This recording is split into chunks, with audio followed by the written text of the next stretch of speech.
Olá, internautas, profissionais do Sistema Confia CREA. Estamos ao vivo em tempo real com mais um CREA Entrevista e dessa vez estou tendo o prazer de receber o engenheiro Áureo Salles e o administrador Áureo Ricardo Salles, um CEO da Salles Engenharia e o outro diretor do Conselho Nacional de Refrigeração e ar-condicionado. Bom, é um prazer tê-lo conosco, engenheiro Áureo Salles, administrador Áureo Ricardo Salles. É um prazer estarmos juntos aqui para falar um pouquinho dessa empresa, a Salles, que completa nesse ano 85 anos. Puxa vida, que coisa bonita, que trajetória. E é sobre essa trajetória que eu começo a perguntar para o engenheiro Áureo Salles, filho do fundador da empresa. Como começa essa história de sucesso, Áureo? Bom, em primeiro lugar, eu estou aqui muitíssimo emocionado, porque quando o José Salles me pergunta como é que começou essa história, a gente é remetido a um momento de nossa infância, onde nós fomos bem criados pelos meus pais, meu pai e minha mãe. Meu pai, fundador da empresa em 1938, e eu fui crescendo, fui em alguns momentos, quando jovem, acompanhando o meu pai.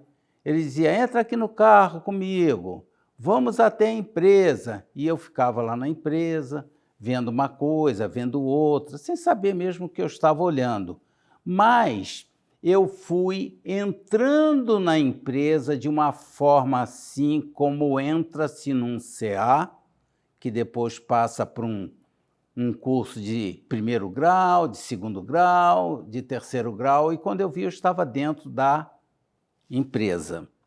Havia a oficina, porque a empresa começou na área da refrigeração, consertando geladeiras, montando balcões frigoríficos. E eu ia para a oficina e o meu pai dizia assim para mim, olha, você vai separar todos aqueles parafusos, separa por tamanho, ele pegava lá umas amostras, mais ou menos desse tamanho, desse diâmetro, você coloca aqui assim, assim, assim, assim.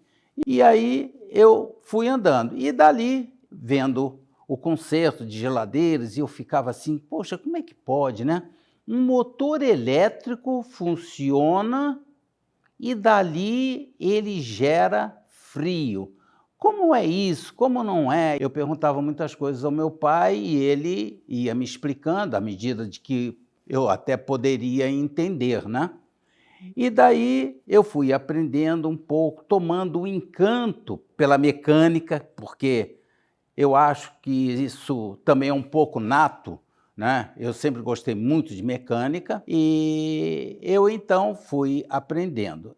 E assim foi um pouco do princípio da empresa e o meu princípio no trabalho. Foi assim que você entrou numa fria, literalmente, né? Mas no melhor sentido da palavra, sim. Uma coisa te levou a outra. Você foi naturalmente, como você bem falou, né? O ambiente familiar foi introduzido na engenharia através do ambiente familiar da empresa. Da empresa. Né? Começou ali até chegar a se formar. Você se formou em que faculdade? Eu me formei na Universidade Santa Úrsula.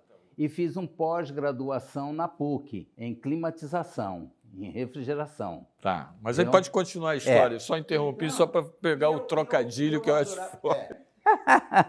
É um bom trocadilho mesmo. E nesse meu andar, eu não só gostava muito de andar com meu pai, né, porque eu aprendia muitas coisas, tudo ele ia me falando, e ele era uma pessoa assim calma, muito preciso, muito rígido, era daqueles homens que só falavam uma vez, e se eu, mas papai, isso ou que aquilo, ele me olhava fixamente. Pelo olhar você já sabia que o negócio não estava legal, era isso? Exatamente isso. E eu também era alucinado por automóvel. Então meu pai ia para o trabalho, voltava do trabalho de carro, e eu, no início até, eu ia com ele, porque eu acho que eu gostava mais dos automóveis do que dele. Ia mais pela carona do que pela... Aquelas confusões que passam assim na cabeça do jovem, que ainda está em formação, que você ainda não está se identificando muito bem ainda, quais são os seus objetivos, né? Qual é a estrada que você vai correr. Isso significa que chegou a passar pela tua cabeça de trabalhar na indústria automotiva. Indústria automotiva, e o meu sonho era ser corredor de automóvel. Um Ayrton Senna daquela época. Sim, daquela época. Então, você ainda dirige? Dirijo. Dirige bem? Muito. Dirijo. Eu já corri até de Fórmula V. Eu já me meti um bocado de negócio de corrida de automóvel, de moto e tal. Que legal. Não cheguei nem a ter um nome assim lançado, mas sempre gostei muito, é uma coisa encantadora e até hoje eu gosto. Mas eu era alucinado por automóvel, por mecânica de uma forma geral. Como é que um motor a combustão interna se movimenta? Como? E isso é uma coisa encantadora. Você começa a estudar. Explosão, aquela coisa da explosão que vai mexendo, você aí o outro começa a estudar, vai... exatamente. Muito legal, muito legal. Mas aí a empresa foi sendo tocada e eu fui estudando, eu fui me aprimorando, e as primeiras vezes que eu consegui botar uma unidade frigorífica para funcionar e ver uma geladeira começando a funcionar daquilo tudo que eu montei, que meu pai foi me explicando, assim, você solda com óxido acetilênico, assim, assado, parará, parará, parará. Então, hoje, eu sou um engenheiro, né? Hoje já não mexo mais com ferramentas, apesar de adorar ferramentas, mas sempre fui apto a fazer tudo, de varrer a oficina, a separar parafusos, como soldar tubos, como fazer os equipamentos funcionarem, como ligar eletricamente. Eu fazia de tudo, porque eu comecei, evidentemente, eu acho até que por onde todos deveriam começar. Acho que a nossa área do ensino hoje, que o aluno entra para uma universidade, muitas vezes ele não sabe nem o que é um parafuso. Pois é. E você Ele começou se botando a forma mão na massa a mão desde na massa. Desde pequeno. Desde pequeno. E com uma vantagem. Quando eu fiz 13 anos, como eu sempre fui muito encantado com mecânica, com tudo isso, eu sonhava em estudar na Escola Técnica Nacional. E eu fui estudar na Escola Técnica Nacional. O meu primeiro curso que eu fiz foi de eletrotécnico. Então, o segundo curso, que eu fiz também na Escola Técnica Nacional, foi o curso de mecânica, técnico-mecânico, antes de me formar em engenharia. E lá eu tive professores maravilhosos, que eram tão bons ou melhores do que o meu pai. Olha só que encanto, cara, que privilégio meu. O meu professor de desenho técnico simplesmente foi o Celso Koff da Fonseca. O doutor Celso Koff da Fonseca, ele foi meu professor de desenho técnico. E eu te pergunto o seguinte, a Escola Nacional Técnica é, hoje em dia, a Celso Koff da... É o Cefet, né? É o Cefet. Era ali no Maracanã? Sim, no Maracanã. No mesmo prédio. No mesmo prédio? No mesmo prédio. Olha que interessante. Eu entrei para lá... Eu fico imaginando aqui, Áureo, você lá que nem pinto no lixo, né? Fazia questão de ir para a escola, né? Fazia. Diferente de muitos alunos que ficavam... Fazia questão de ir para a escola. Ou matando aula. Você nunca matou uma aula, pelo que eu vi. Não mesmo, não, nunca. Isso nem passava na nossa cabeça, nem na minha cabeça, nem na cabeça dos meus colegas, porque nós disputávamos, sabe, a gente fazia uma disputa na escola, naquela época, de ver quem é que tirava a nota mais alta. Aí, porque eu sou bom em matemática, eu sou melhor do que você, tu vai ver que eu vou tirar nota melhor do que a tua. E a gente enfiava a cara no livro, como se diz na gíria, né? Estudava, porque tinha esse tipo de competição entre nós alunos, porque nós queríamos ser os monitores da nossa turma. E só ia a monitor da turma quem era os melhores que iam. Agora, Áureo, se você me permite, eu acho que esse espírito, né, e a conjuntura que você estava amarrado, né, de ter a oportunidade, através do teu pai, de teu convívio com uma fábrica foi a mola mestra Foi. para a longevidade da empresa, chegar aos 85 anos, porque, sem dúvida nenhuma, a tua capacidade técnica contribuiu para que ela chegasse a esses 85 anos. Estou errado? Não. Exatamente é isso, sim. E por aí eu fui estudando, fui me desenvolvendo, e nas férias da escola, o meu pai, geralmente, ele deixava a primeira semana eu fazer o que queria. Eu adorava andar de bicicleta, adorava ter os meus colegas, correr atrás de bola, porque eu nunca fui bom de futebol, mas gostava de correr atrás de bola. Mas depois eu tinha que ir, depois de uma semana, eu tinha que acompanhá-lo no trabalho. E por aí a gente ia, já vi instalações de quase todos os tipos, e com isso nós fomos desenvolvendo. Ou seja, a empresa foi uma escola para você. E eu quero até colocar um parênteses aqui muito bom. Uma empresa, antes de mais nada, é um encanto e uma revelação de si próprio, que nós vamos trabalhando, nós vamos evoluindo, nós vamos aprendendo, e o melhor aprendizado que uma empresa traz é o relacionamento interpessoal. E esse é um dos maiores segredos para que uma empresa dê certo. Uma empresa, para dar certo, porque hoje nós, com 85 anos de empresa fundada, eu posso assegurar que um dos principais pontos para uma empresa dar certo é você respeitar as pessoas como você quer ser respeitado. É você dar oportunidade aos mais jovens. É você compreender muitas vezes que quem te deu um prejuízo ali, involuntário, por falta de um treinamento, que na realidade você foi o principal responsável. Porque antes de você dar a possibilidade de alguém ir e realizar uma instalação, você tem que dar a formação. E muitas vezes, alguns empresários não estão muito ligados nisso, ou também, muitas vezes, o funcionário que vai executar ainda não atingiu uma maturidade para aplicar na prática o que aprendeu na teoria. Perfeito. Então, esse é uma das formas. E o que é que ocorre? Ocorreu na nossa empresa, que esse trabalho sempre foi feito. O meu pai sempre dizia, meu filho, você tem que andar com os melhores que você. Diga-me com quem andas que eu te direi quem és. Sim, por aí o caminho. Então, você tem que andar sempre com os melhores, porque você cada vez mais vai se aprimorando, você vai aprendendo e também vai ensinando. E você nunca deixe de buscar qual a forma de você melhorar algo que você esteja fazendo. Perfeito. Áureo, agora vamos tentar acelerar um pouquinho a história para a gente pegar já a transição. Como é que foi a transição do teu pai para você? Como é que aconteceu isso? De que forma que foi feito isso? E como é que você já se sentiu, né, como gestor da empresa? Essa transição do meu pai para mim, ela veio também de uma forma assim muito natural, né?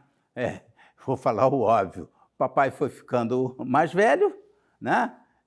E eu fui me tornando mais adulto, e, à medida do possível, ele foi passando para mim todos os encargos da parte administrativa, da parte societária, e com isso foi feita assim como se fosse uma corrida de bastão. Um vai correndo, passando bastão para o outro, fazendo aquele revezamento. Então, foi uma coisa assim muito natural. E aí eu já vou olhando para cá, né? Porque já tem um bastão aqui também para ser passado, né, Áureo? Sim. E já foi até passado. O Áureo Ricardo é uma pessoa assim extraordinária.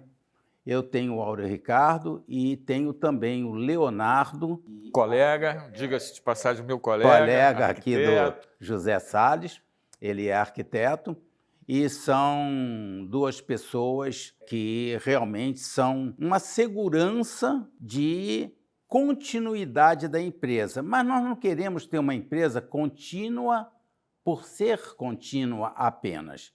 A empresa ela é feita para formar e para levar desenvolvimento para as pessoas, para todas as pessoas que ali ocupam um espaço.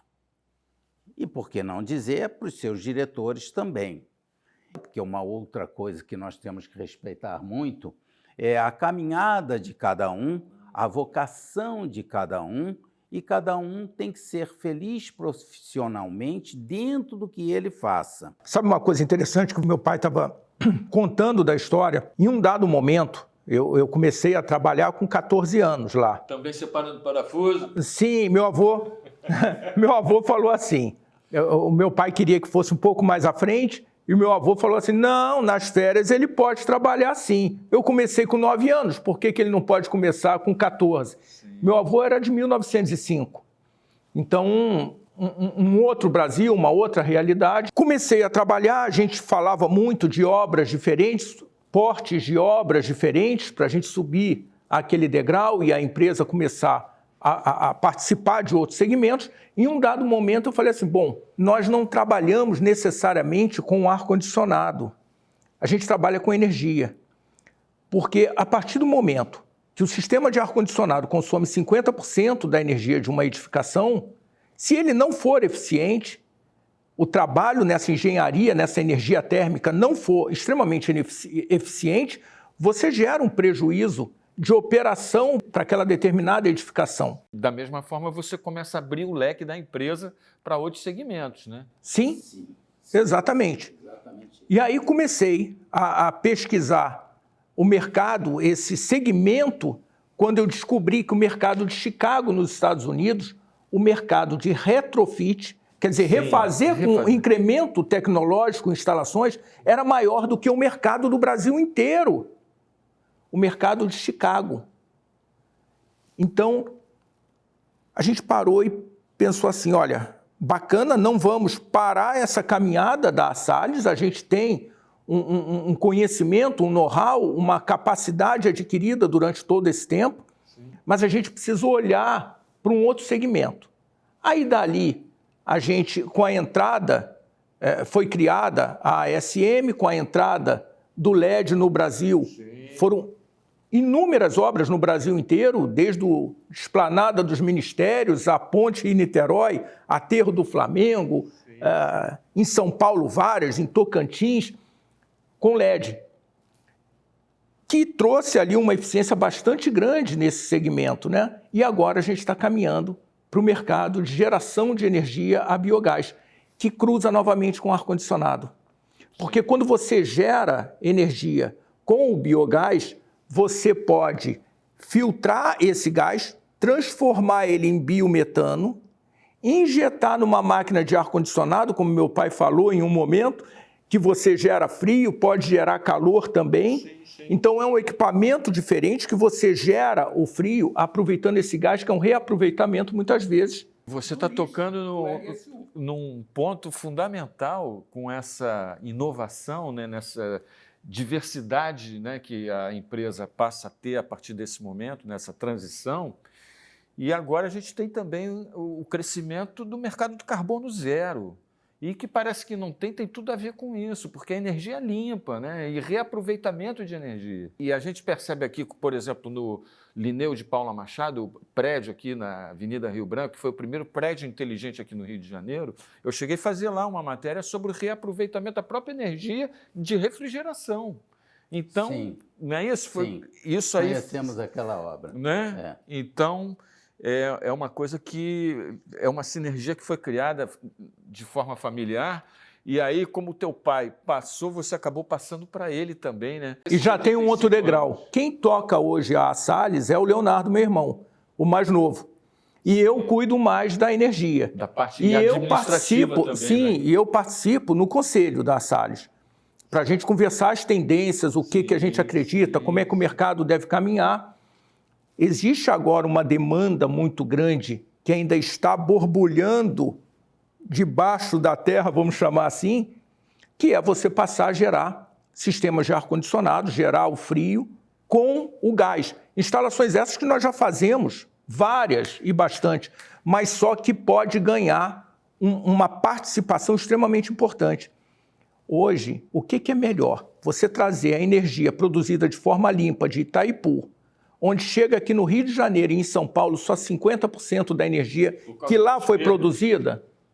Ou é melhor eu gerar aqui no estado do Rio de Janeiro, ou no estado de São Paulo, essa energia, através do RSU, do lixo das cidades, e gerar ar-condicionado simplesmente desconectando do sistema elétrico esses equipamentos, esses sistemas extremamente pesados?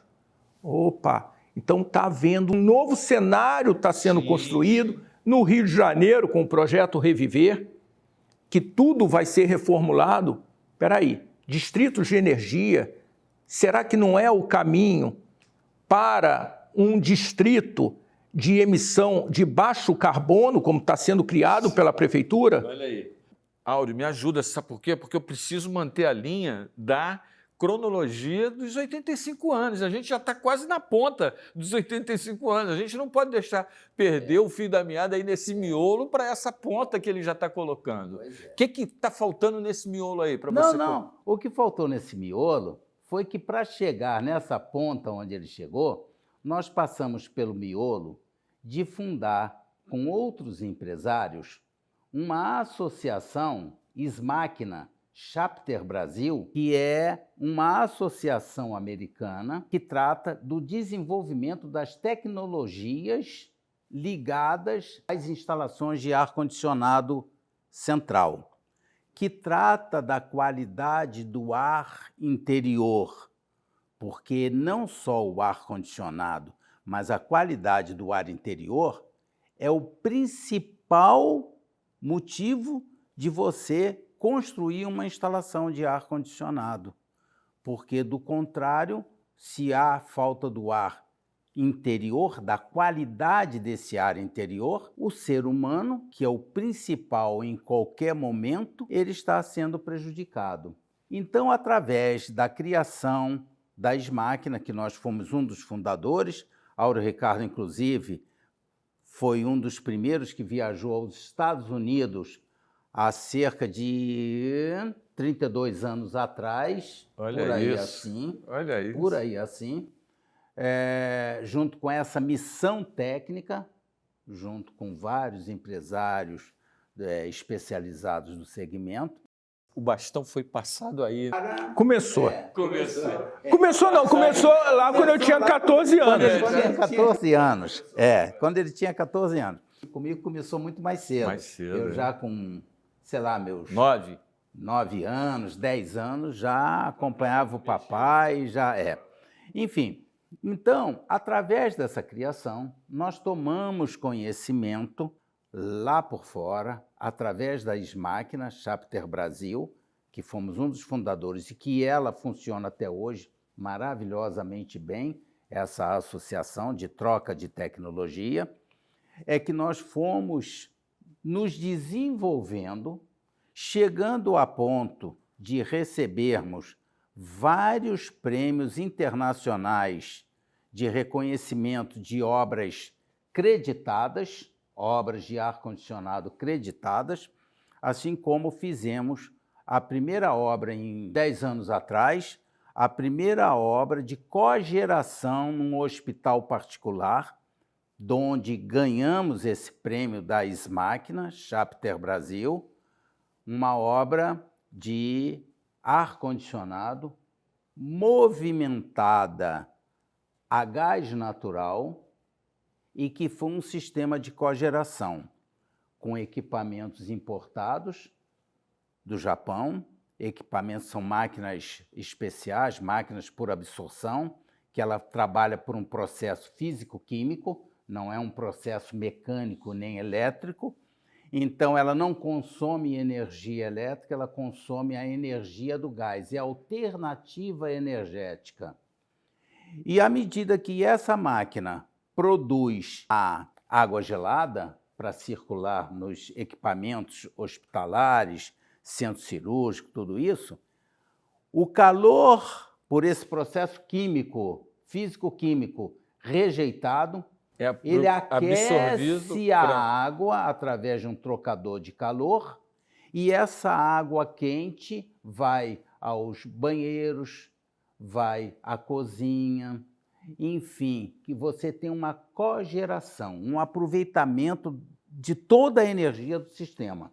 Perfeito. Com isso, é uma instalação muito especial, muito dedicada a hospitais, a hotéis, e nossa empresa, ao longo desses anos, foi se fortalecendo e fortificando e ganhando espaço dentro desse segmento. Ganhando espaço e ganhando também pioneirismo e prêmios de reconhecimento de qualidade de atuação. Perfeito. A chegar nesse ponto onde o Áureo Ricardo falou. Então, pena não estar aqui o Leonardo, que você também ia encontrar uma série de colocações. Sim. Ele ia ter a oportunidade de fazer uma série de colocações importantíssimas, como disse o Áureo Ricardo. Ele está à frente da empresa e esse bastão está sendo trocado, né? Está sendo passado, né? Bom, gente, a gente já está se aproximando Eu fico até triste, porque o assunto para mim é tão efervescente, tão bacana, que eu ficaria falando aqui quase 2 horas, 3 horas, porque assunto não vai faltar. Mas a minha preocupação é fazer um fechamento, né, desses 85 anos de empresa, mostrando bem essa evolução que foi feita e com a participação de uma família que teve, desde o início, um foco, né? Então, eu queria deixar já esses últimos 5 minutos desse programa para as considerações finais de cada um de vocês. Áureo, o que ficou faltando nessa história aí dos 85 anos, de uma forma mais concisa, para a gente poder partir para o fechamento? Depois eu passo para você também, Aurinho. Olha, essa daí está sendo a pergunta mais difícil até hoje já me feita. Mas nós somos muito gratos a Deus por ter dado a oportunidade de eu estar até hoje envolvido com homens de bem, não só com o Cossenza, com o Francis Bogossian, com o Reinaldo de Barros, com o próprio José Salles, que aqui ao nosso lado está. Para os amigos, Nato Candal, como eu sou conhecido. Né? Enfim, com tantos amigos de projeção moral e digna, e que isso tudo é um ingrediente que nos fez chegar até aqui. O que nos fez chegar até aqui, para eu ser bem pontual? Em primeiro lugar, foi a crença em Deus e a bonança que Ele nos traz a cada dia. O segundo, que foram os amigos, a começar pelos pais, pela família. E os amigos de escola, que até há pouco tempo hoje, que eu já tenho muito tempo assim de estrada, né? Estou com meus 84 anos, eu até hoje só tenho um amigo de juventude, porque os outros tiveram um pouco mais de pressa, já foram para o céu. A diferença é que você é jovem há mais tempo, Eu sou jovem há mais tempo. Então, sintetizando, foi isso, né? A proteção divina, de nós termos nascido numa boa família, de nós estarmos sempre envolvidos e muito envolvidos com pessoas de bem. Quero também dizer que foi muito importante para a nossa empresa, vamos dizer assim, para que ela chegasse a esses 85 anos, que o meu pai, em 1946, entrou como um dos sócios da Associação Comercial do Rio de Janeiro, que ali é a Casa do Empresário, que foi fundado por Barão de Mauá, a Associação Comercial do Rio de Janeiro. Então, esses amigos de bem, homens sérios, homens de bem, que nos permitiu chegar até aqui. Perfeito. Aurinho, chegou a sua vez. Eu acho que a palavra-chave foi a que meu pai falou. O compartilhamento da informação, o compartilhamento do conhecimento.